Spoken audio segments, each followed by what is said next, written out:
मूर्ख ज्योतिषी की कहानी बहुत समय पहले की बात है। एक गांव में एक ज्योतिषी रहा करता था। उसका विश्वास था कि वह तारों को देखकर भविष्य परख सकता है। इसलिए वह सारी सारी रात आसमान को ताकता रहता था। गांव वालों के सामने भी वह अपनी इस विद्या के बारे में ढींगे हाँका करता था। एक शाम वह गांव की कच्ची सड़क पर पैदल चलता हुआ अपने घर की ओर जा रहा है। उसकी नजरें आसमान पर चमकते तारों पर जमी हुई थीं।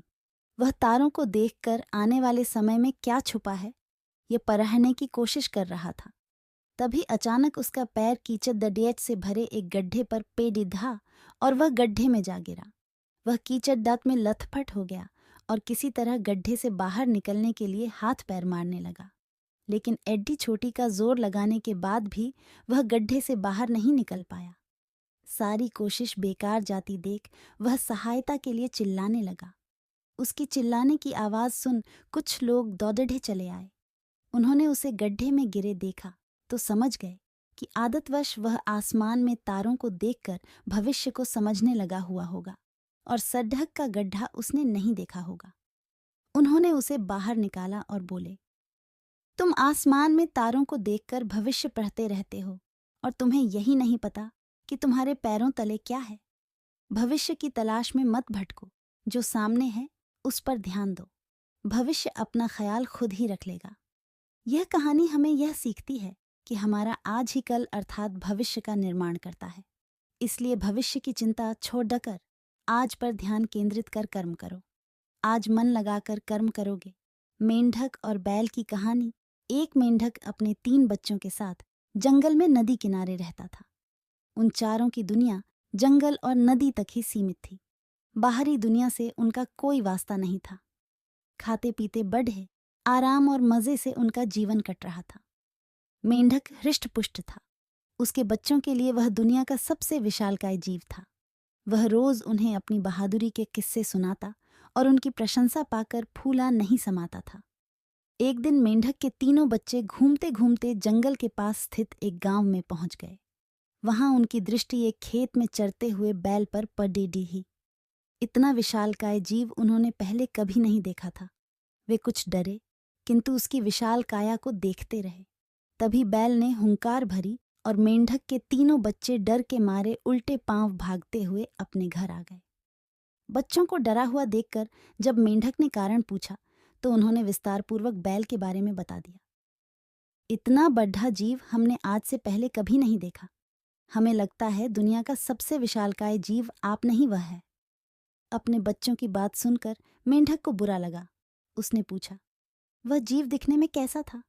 उसके 4 बेढ़े बेढ़े पैर थे, एक लंबी सी पूंछ थी, 2 नुकीले सींग थे। शरीर तो इतना बड़ा कि आपका शरीर उसके सामने कुछ भी नहीं। बच्चे बोले। यह सुनकर मेंढक के अहंकार को जबरदस्त ठेस पहुंची। उसने जोर के सांस खींची और हवा भरकर अपना शरीर फुला लिया। फिर बच्चों से पूछा, क्या वह इतना बड़ेढ़ा था? नहीं, इससे बहुत बड़ेढ़ा, बच्चे बोले। मेंढक ने थोड़ी और हवा भरकर अपना शरीर और फुलाया। क्या इतना बड़ेढ़ा? नहीं नहीं, और बड़ेढ़ा। मेंढक ने जंगल के बाहर कभी कदम ही नहीं रखा था।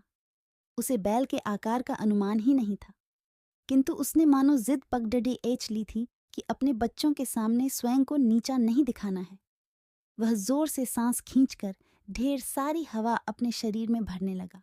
उसका छोटा सा शरीर गेंद के समान गोल हो गया, किंतु इतने पर भी वह नहीं रुका। उसका शरीर में हवा भरना जारी रहा। उसने इतनी सारी हवा अपने शरीर में भर ली कि उसका शरीर वह संभाल नहीं पाया और फट गया। अपने अहंकार में मेंढक के प्राण पखेरु उद्डियाच गए। ये कहानी हमें यह सीखती है कि अहंकार पतन का कारण है। मोर और नीलकंठ की कहानी। बरसात का मौसम था। मोर सुंदर पंख फैलाए नाच रहे थे। पेड्डा पर बैठे एक नीलकंठ ने उन्हें नाचते हुए देखा तो सोचने लगा कि काश मेरे भी ऐसे सुंदर पंख होते, तब मैं इनसे भी ज्यादा सुंदर दिखाई पड़े ढेढ़ता। कुछ देर बाद वह मोरों के रहने के ठिकाने पर पहुंचा। वहां उसने देखा कि मोरों के ढेर सारे पंख जमीन पर बिखरे हुए हैं। उसने सोचा कि यदि मैं इस पंखों को अपनी पूंछ में बांध लूं तो मैं भी मोर जैसा सुंदर दिखने लगूंगा। बिना देर किए उसके उन पंखों को उठाया और अपनी पूंछ में बांध लिया।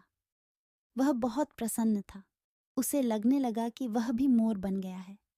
वह ठुमकता हुआ मोरों के बीच गया और घूम घूम कर उन्हें दिखाने लगा कि अब उसके पास भी मोर जैसे सुंदर पंख है और वह उनमें से ही एक है।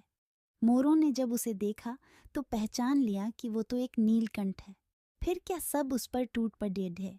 वे उस पर चोंच मारकर मोर पंखों को नोच नोच कर निकालने लगे। कुछ ही देर में उन्होंने नीलकंठ की पूंछ में से सारे मोर पंख नोच दिए। नीलकंठ के साथीगण दूर से यह सारा नजारा देख रहे थे।